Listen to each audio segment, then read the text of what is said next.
Magandang araw po sa inyo lahat. Welcome po sa panibagong video natin dito sa Makapili TV. Ngayon ito, pag-usapan po natin itong nangyaring Senate hearing kung saan nalaman natin na ang DOH o mga public hospital po natin hindi pala talagang sumusunod sa nakasad sa batas kung saan dapat mas pinaprioritize yung pag-reseta ng generic. So alam naman natin na difference po ng presyo ng branded sa generic na gamot is napakalayo. Pero dito sa nangyaring Senate hearing, nalaman natin sa pamagitan ni Senator Rapi Tulfo na talagang mas pinapriority ng mga doktor ang paggamit ng branded na gamot dahil nga dito mas maraming nakukuha ang benepisyo ang mga doktor. At the same time, parang lumalabas na ang mga public hospital natin gumagamit ng mga sabihin natin mga house show na gamot na supposedly yun yung mga nanalo sa mga bidding na yun dapat yung isusupply is dapat mga quality kahit na ito generic. So ito panoorin po natin yung naging palusot ng DOH na inisip ni Senator Rapi Tulfo. So panoorin po natin. Doc, that I had in the past. Bakit po sa mga ospital ang mga gamot ay mamahal? Especially po when it comes to inpatient. So hindi po nabibigyan ng option ang pasyente kung ano ibibigay sa kanila, yun na lang po talaga ang tatanggapin nila.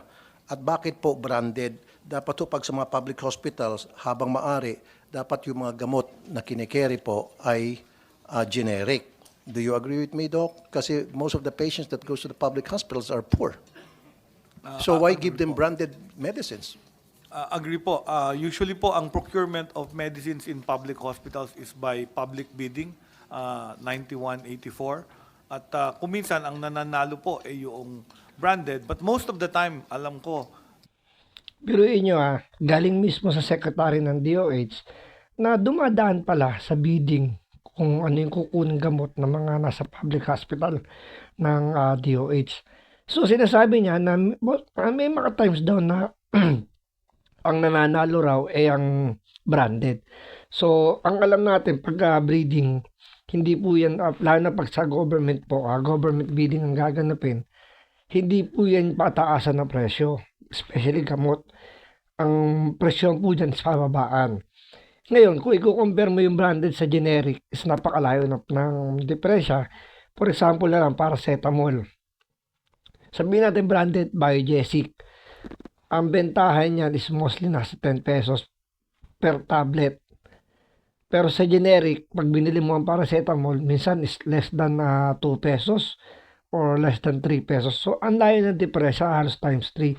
So, kung sinasabi nito ni DOH Secretary na may pagkakataon daw na nanalo daw ang branded, so paano nangyari yun? Sa presyo pa lang napakalayo na. So, paano nanalo yung branded?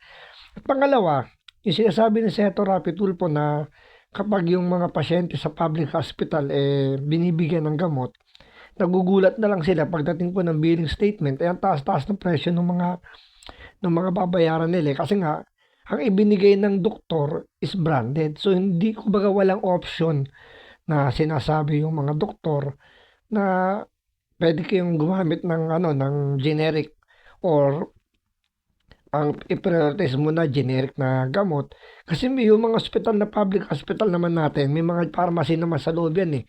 So, yung ibang doktor, ang ginagawa, pinabibili yung gamot sa labas. Di ba? Personal opinion, personal experience din naman po ito. Siyempre, hindi naman tayo mayaman. So, laging first option natin pag tayo ma-hospital is sa public hospital muna. Hindi muna natin dinadala sa private kasi nga, alam naman natin na mapapagasos tayo na malaki. So, mas pinipili muna natin mag-public hospital. So, doon, mapapansin po ninyo na pag wala yung gamot doon sa pharmacy, sa loob ng hospital, pabibiling ka sa labas. Tapos, pag sa labas ka bumili, minsan, siyempre, sa mahal hospital ka bibili, like hospital drugs are like mercury drug. Ang ibibigay doon branded. So wala nakalagay sa reseta na generic. Ngayon, kung ikaw lang, kung magkukusa ka, kung halimbawa, hindi mo itatanong dun mismo sa pharmacist na kung meron itong generic, hindi mo malalaman. Pabubulaga ka na lang pagdating ng second bili mo. Kung halimbawa, nabila mo na isip, itanong ko nga sa generic, sa mga butika kung may generic to.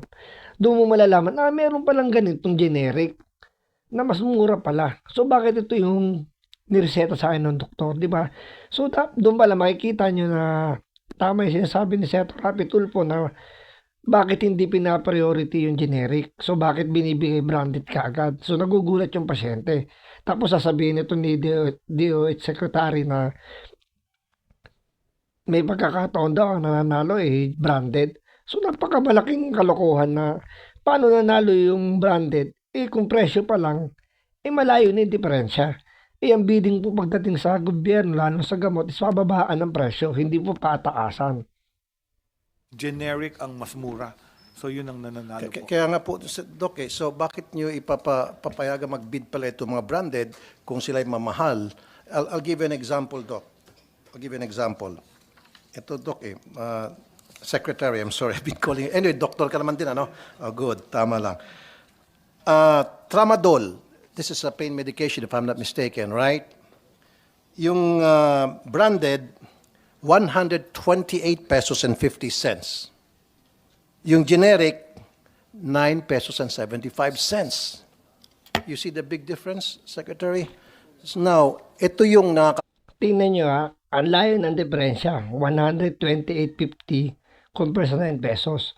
So, paanong mananalo sa bidding ang branded sa generic? Gaya na sinasabi nito ni Secretary ng DOH na may pagkakataon daw nananalo daw ang branded sa generic. Diba? See the difference, sabi nga ni Senator Rapi Tulfo. Paano? bulabog. And I know this for a fact because I've been a patient several times at different hospitals. Sa mga inpatient, kung ano ibibigay sa pasyente ng doktor, yun na yun, iinumin ng pasyente and then i-charge na lang. Diba? Without asking the patient first na ang ibibigay namin sa iyo ay branded. Okay ba sa iyo? Or ang bibigay namin sa iyo is generic. More often than not, wala nang question. So kaya nga, tulad nitong sinabi. Totoo po yun. Hindi na talaga tinatanong ng doktor yun. Basta sila isusulat lang nila yung gamot na kailangan mong bilhin. Sabi ko nga sa inyo, personal experience po yan. Pagpunta mo sa butika or sa pharmacy ng hospital mismo, ng public hospital, pag hindi available doon, sasabihin siya ng doktor sa labas ka bumili. So, walang nakalagay doon kung ito ba branded or generic. So, siyempre, pupunta ka doon sa mga butikang nasa labas ng ospital, usually wala rin doon. So, pupunta ka ng mercury drug. Or minsan, siyempre, alam naman natin, pag sinabing gamot, ang takbo mo agad, mercury drug. So, hindi ka na magtatanong sa mga maliliit na butika or mga.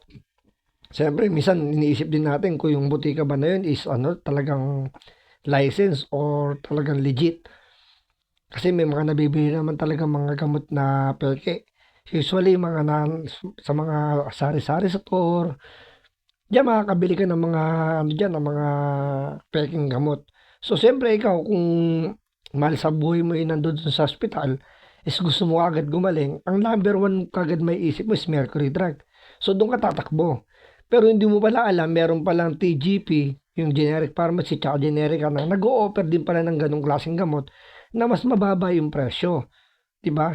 Tama yung sinasabi ni Senator Rapi Tulfo, hindi tinatanong yung pasyente kung ano ba gusto mo, branded or generic. Sabi ko, Tramadol, ang laki ng difference. Although, siguro, i-charge ito sa PhilHealth, pero PhilHealth is government, so nasa-short change pa rin yung gobyerno. So my point is, dapat sa mga public hospitals, wag na ho tayo magbenta ng mga branded. Yung generic na lang. Existing na po yung executive order on the use of Philippine National Drug Formulary Okay. or generic drugs sa Okay, sa so- public hospitals. ang only reason I can give as a doctor, because there are cases, nung nagpa-practice po ako, may cases na generic ang binili ng hospital, pero hindi siya clinically effective. So hanggang mangyayari yun, nire-report namin yun sa procurement service. At that's the reason why some hospitals will carry probably the branded, because the efficacy clinically is Narinig nyo siya may sabi mismo, meron daw clinically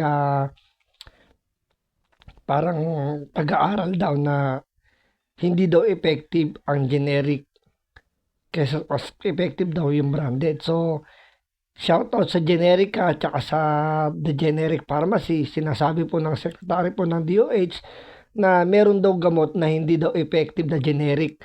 Generic pa na gamot, hindi raw effective. Mas effective daw yung branded. May pag-aaral daw. Sabi daw nito ni Secretary ng DOH. Ito ay kukontrahin po ni Senator Rapi Tulfo. different. At So, may sino po, ganung mga sino po observation. nagsasabi na mas maganda po yung branded compare sa mga generic?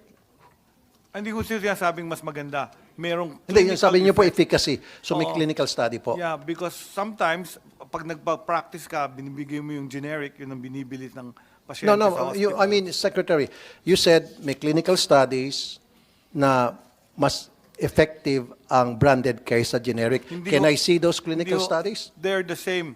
As long as the bioequivalence and Tapos dito bilang nag-iba siya. The same lang naman daw yung generic tsaka yung branded. Samantalang sinabi niyo nung una na meron daw clinically tested na yung efficacy daw is mas effective daw ang branded kaysa daw sa generic.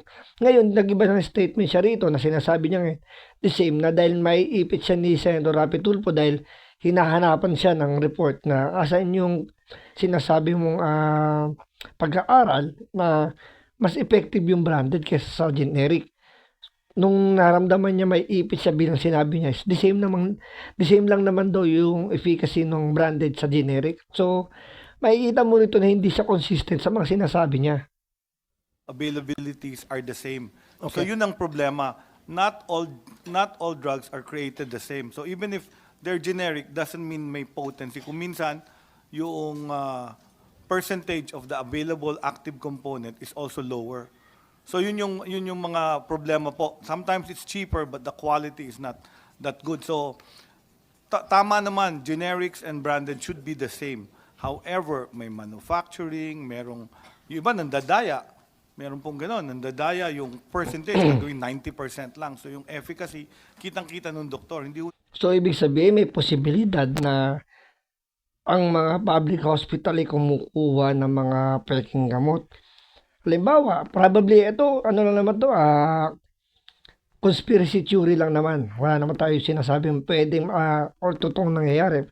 Baka lang naman, parang ibig sabihin dito ni Secretary Herbosa, kung ano lang, kung medyo iisip lang tayo ng out of the box lang, na kapag public hospital, ang kinukuha is generic, ay hindi daw masyadong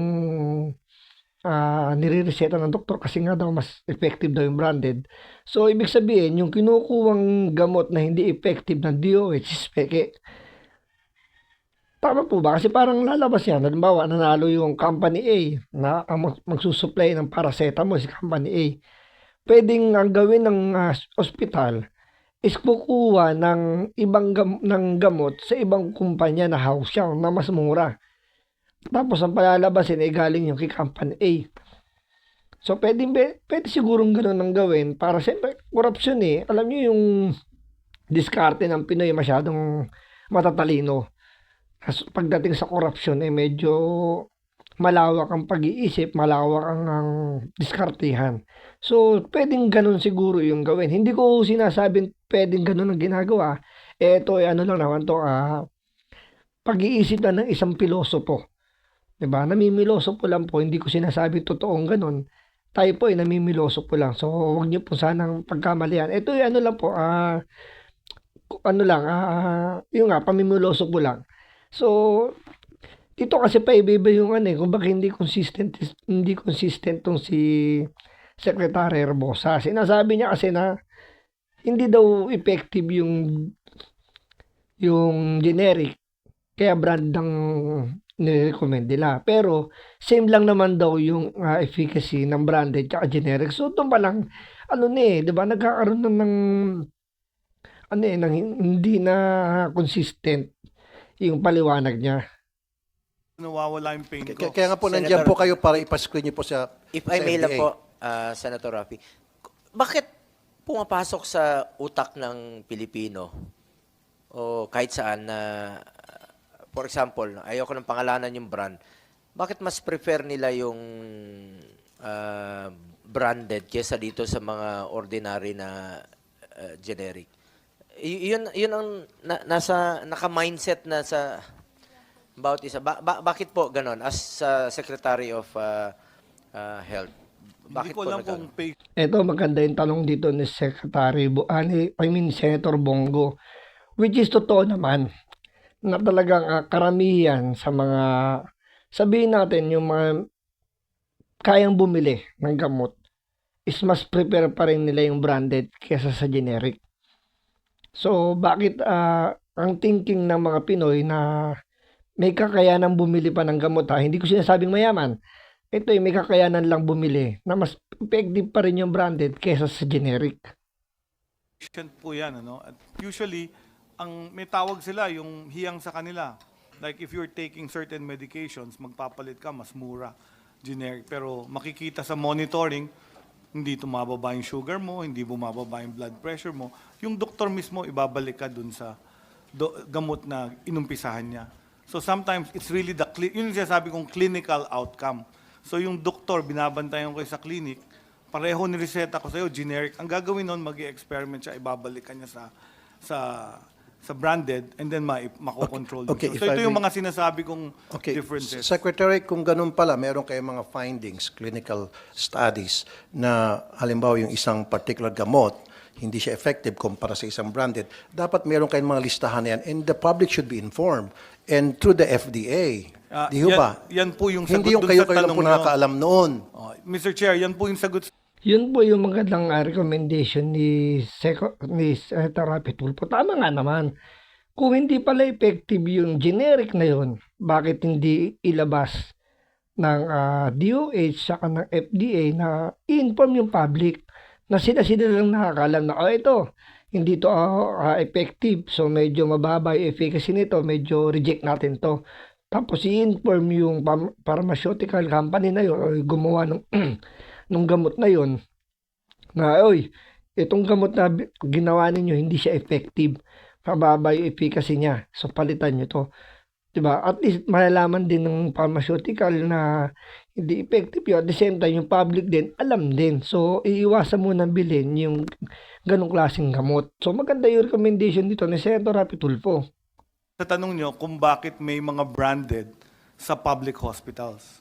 Kasi ibig sabihin nun, baka the previous year, yung supplier hindi maganda. Hindi lang po sa mga iniinom na gamot, sometimes sa anesthetics, may nakikitang ganito. Tinurok, hindi nagka-anesthesia. So, the next year, hindi nabibili nun. So, for safety, kung minsan bumibili po yung public hospital noong branded. So, yan Doc, po ang... Pwede makasingit? I'm not saying you're lying, pero I'm saying na half-truth yung mga sinasabi ninyo. I'll tell you why. Bakit piniprefer yung branded sa mga ospital, sa mga pharmacy, bakit inireseta? Ito na.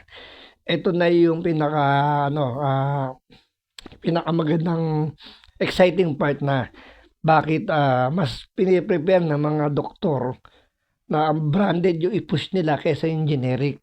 Dito huhubaran na ni Senator Rapi Tulfo yung kalakaran ng mga doktor kung bakit generic ang nire-reject, mas gusto nila yung branded. So panoorin po natin to. Kasi nga po, may tinatawag na junket. Alam niyo po yon. Yung mga doktor, gino-good time ng mga pharmaceutical companies sa mga seminar, sa abroad, schooling, free airfare, business class, hotel accommodation, food, entertainment, etc., etc. And we're talking about the millions of pesos or even dollars. Now, syempre, ito mga pharmaceutical companies, hindi ito manlilibre, mag-good time ng mga doktor nang walang kapalit. What's in it for us? You scratch my back, I'll scratch yours. Ganun po yun. Kaya itong mga doktor, magre-reseta sila ng mga branded kasi yun ang nag-good time sa kanila. Yung generic na hindi nag-good time sa Eto, real talk lang. Subukan nyo check up sa mga private hospital. Makikita nyo ang daming medrep na nakaabang sa mga pintuan ng mga doktor. Nag-aantay ng pagkakataon na may offer nila yung kanilang mga gamot. At sabi nga ng mga kaibigan kong medrep, ito kwentuhan lang naman, di ko alam kung totoo o hindi, o yabangan lang. Na talagang kadalasan ganun ang ginagawa nila para ireseta ng doktor is binibigyan nila ng mga freebies yung mga ino-opera nilang doktor. Like before, nung hindi pa masyadong maganda yung mga gadget, andyan yung binibigyan nila ng free tablet, free cellphone, laptop. Yung recently, ito nga, kotse nga daw pinamimigay. O yun nga, minsan, out of town vacation, out of the country.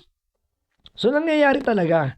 Totoo yung sinasabi ni Senator Rapi Tulfo na sa ground, ganyan na nangyayari. May mga doktor pa nga daw na sinasabi na nakabase sa public hospital pero may clinic din sa mga private na ang ino-offer din nila is mga branded. Kasi nga, kumbaga may parang incentive na makukuha sila once na yun yung i-reseta nila, na-reach nila yung quota. Halimbawa, yung isang doktor na to, bibigyan ng quota na pag nakaubos ka ng ganitong certain quantity ng gamot na to, is pwede kang bigyan ng vacation to Boracay, vacation to Baguio, mga ganun ba? Totoong nangyayari to. Ito yung kinikwento ng mga kakilala natin mga medrep na minsan pa nga sinasabi kapag usually pag maganda yung medrep at natipuhan ng doktor, mas i-recommenda yung gamot ng magandang medrep. Di po ba? Totoong nangyayari yan. kanila, hindi nila i-reseta. You follow me, Doc, sir? Meron po tayong tinatawag na... And that's unethical, right? Meron po tayong tinatawag, Mr. Chair, na Mexico Protocol, and the Philippines follows this professionally. All professional organizations are supposed to not accept yung ganitong gifts. Tingnan niyo yung palusot nito. Meron daw Mexico Protocol na hindi daw dapat yan tinatanggap.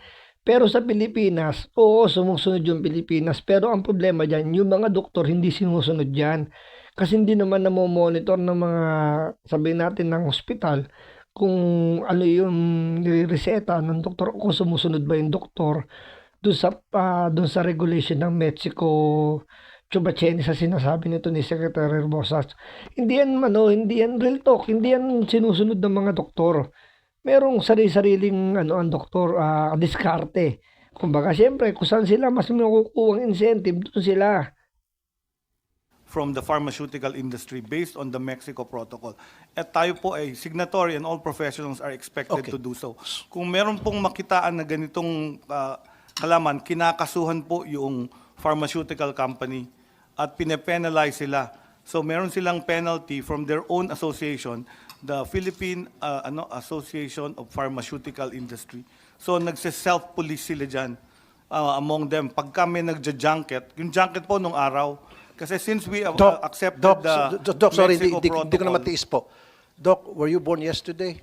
hindi po, alam ko yan, nangyayari yung junket nung araw. Pero sinasabi ko No, po Doc, ngayon nangyayari. You want me to prove? Oo, pero kasuhan natin sila, sir.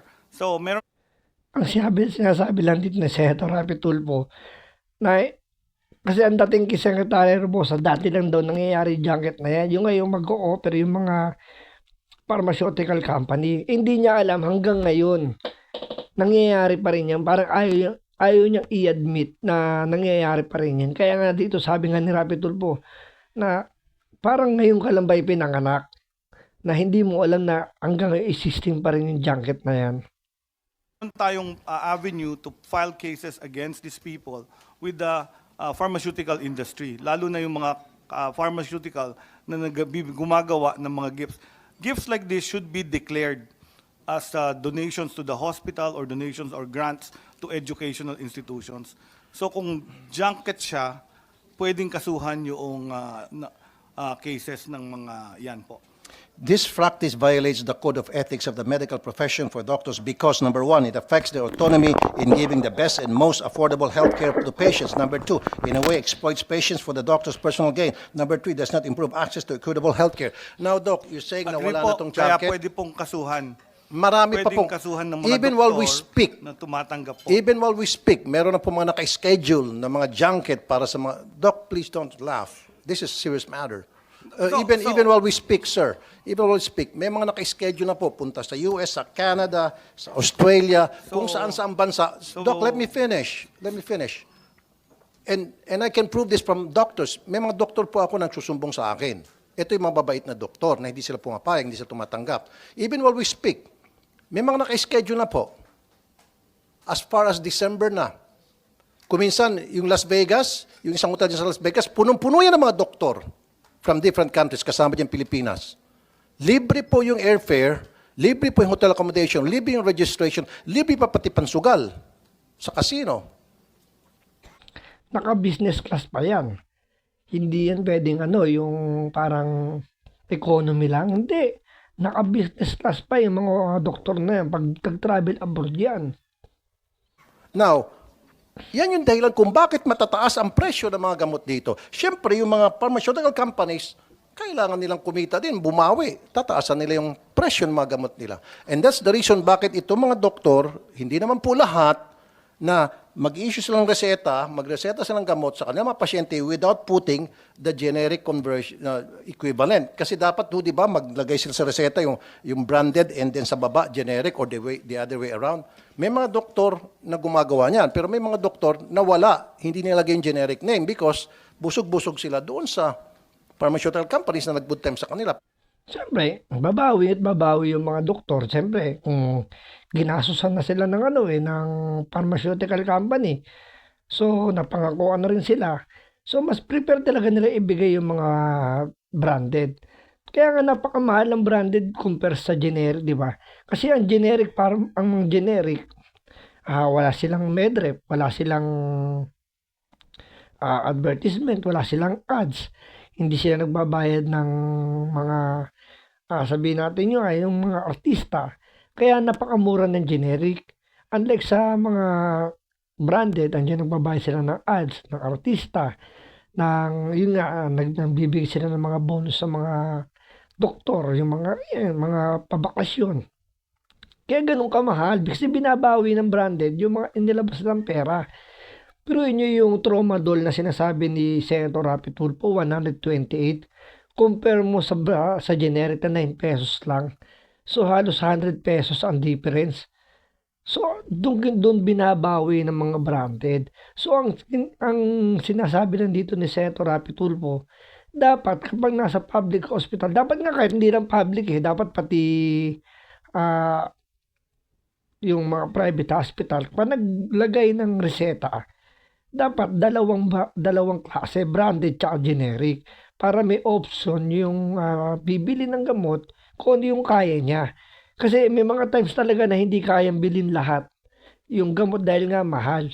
So, ang ginagawa, half-half lang ang bibili. Pag gumaling na sa, halimbawa, 1 linggo inumin, ang bibili lang pang-4 na araw. Pag nakaramdam na ng ginhawa, hindi na bibili, hindi na tatapusin yung medication kasi nga, napakamahal ng gamot. Pasintabi sa mga doktor na tatamaan. And that's reality, Doc. And don't tell me na stop na yan because if you tell me na stop na yan, next week, sa next hearing, babalik ako, mapapahiya po kayo, Secretary. O ito, hinamon na rito ni Senator Rapi Tulfo na kapag pinanindigan ni Secretary Herbosa na na-stop na raw yung junket na yan, susunod na hearing, ilalabas niya yung mga record niya na existing talaga yung junket na yan. Mr. Chair, So, wait a minute, let me ask you. We welcome So, if there you- are charges against doctors. Okay. No, The wait cases a minute. Against them should be filed with the Secretary, let me finish. Professional Let me Regulation finish Commission. first, please.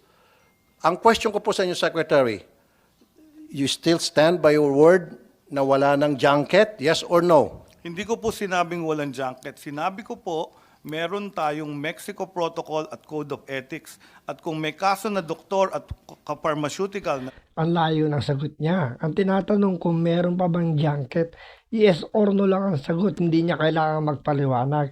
Pero dito, ang ini-insist niya yung Mexico Protocol na yan. Sabi ko nga sa inyo, kahit anong protocol pa yan, kahit Japan Protocol, US Protocol na yan, kung hindi naman sinusunod ng mga doktor yan, baliwala yan.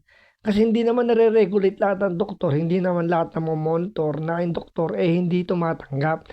Sabi ko nga sa inyo, pumunta kayo sa mga private hospital, mga private clinic, makikita niyo yun yung mga medrep, sangkatutak dyan at ang daming ino-offer. Nagva-violate nito, pwedeng mag-file ng kaso. Yan po ang sinabi ko, Mr. Chair. Then it is your job dyan sa DOH para to find out bakit nangyayari pa rin ito. At kung nangyayari ito, then sampa kayo ng kaso. Meron na ba nasampa ng kaso? Wala. Yes, Mr. Chair, this is practice of medicine. The regulation of the Department of Health by law is the facilities. The practice of medicine is under the Professional Regulation Commission, Mr. Chair.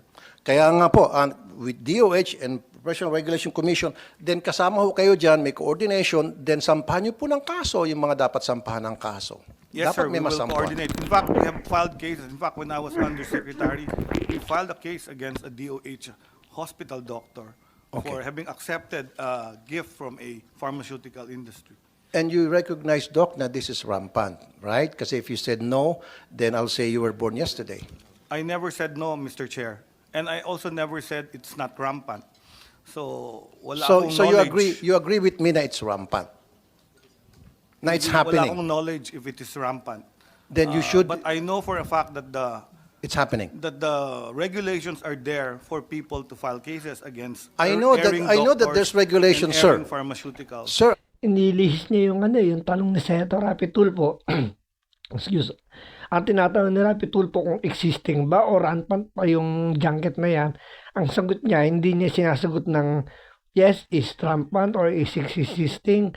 Ang sinasabi niya lagi is paliwanag agad na meron po tayong Mexico Protocol. Yung dapat nang masunod. Pero hindi niya sinasagot kung existing pa yung junket na yan. I know that there's regulation. You and I know, and I have this paper to prove it. But what I'm trying to point out here, there's regulation pero hindi na-regulate. There's regulation pero hindi na-implement. Implementation is important. That's why we're here today.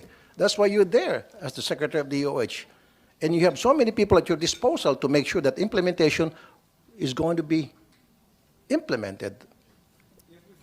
Yes, Mr. Chair, we will implement the law. Ang punto lang naman kasi rito, ang mga pasyente sa public hospital is mostly may hirap. So, siyempre, kung may hirap, konti yung pera niyang kapos sa pera. So, bakit hindi i-offer yung mga generic na gamot at kumuha ng mga tamang gamot? Yung talagang lisensyado, yung original, hindi yung peke. Para naman yung mga kababayan natin ng ospital, hindi naman nababaon sa utang. Siyempre, hindi naman alam naman natin sa Pilipinas, hindi mura magpa-hospital. Kaya nga maraming ayaw pumunta ng ospital kasi once na narinig mo sinabing ospital, is gastos po yan. So, hindi naman lahat ng Pilipino may kakayanan talagang humugot ng bigla ang pera para ipagamot yung kanilang mga kaanak, yung kanilang sarili. Kaya nga ang puntahan ng mga may hirap nating kababayan, public hospital. Kasi nga hindi nila kaya yung private. Tapos pagdating sa public hospital, andyan yung masisigawan pa ng doktor. Siyempre, hindi naman natin mabiblame yung mga doktor lalo na kung pagod na sila. Hindi rin naman natin maano ang mga kababayan nating may hirap. Minsan makukulit talaga na matitikas din ng ulo. So, hindi na iiwasan. Pero ang punto lang dito, bigyan sana ng option din yung mga pasyente na ibigay yung yung generic para mas makatipid, para naman hindi masyadong mapagastos ng malaki. Ngayon, kung sa punto ng pananalita ni Secretary Herbosa na hindi niya alam or alam niya pero walang ginagawa, sino ba mas dihado rito? Mas dihado yung mga kababayan nating mahihirap. Yun yung pinupunto ni Senator Rapi Tulfo na hindi maintindihan din ng mga anti-Tulfo fanatics na makabira lang ng sabihin natin pagkakamali daw ni Senator Rapi Tulfo or nakipagsagutan, binara daw siya nitong sekretary ng DOH. Hindi nila naiisip sino ba yung mas mabebenepisyuhan ng pinaglalaban ni Senator Rapi Tulfo. 'Di ba? Sino ba yung mas makikinabang dito? Si Senator Rapi Tulfo ba? Hindi, Senator Rapi Tulfo kaya magbayad ng first class na hospital yan. Ang inilalaban niya rito yung mga kababayan natin. Tayong na mahihirap na hindi natin afford na mag-hospital sa mga private hospital. Kasi nga, alam naman nating mahal. Doctor's fee pa lang, talagang malulugmok na tayo sa utang. Unlike kung sa public hospital, na pag pinasok natin sa PhilHealth, andyan yung zero balance, na halos wala tayong babayaran, or kung meron man, kakaunti na lang.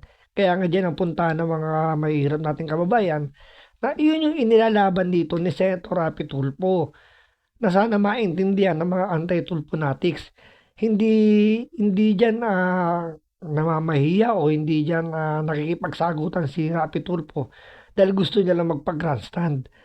Kaya siya nakikipagsagutan niya kasi idinidepend niya itong mga mahihirap nating kababayan na alam niyo yun, walang choice na walang choice. Yung public hospital talaga yung kanilang tatakbuhan. Once na silang pag sila ay talagang kailangan mag-hospital. So, yun lang po ang punto natin dito. So, maraming salamat po sa panonood. Ingat po kayo lagi.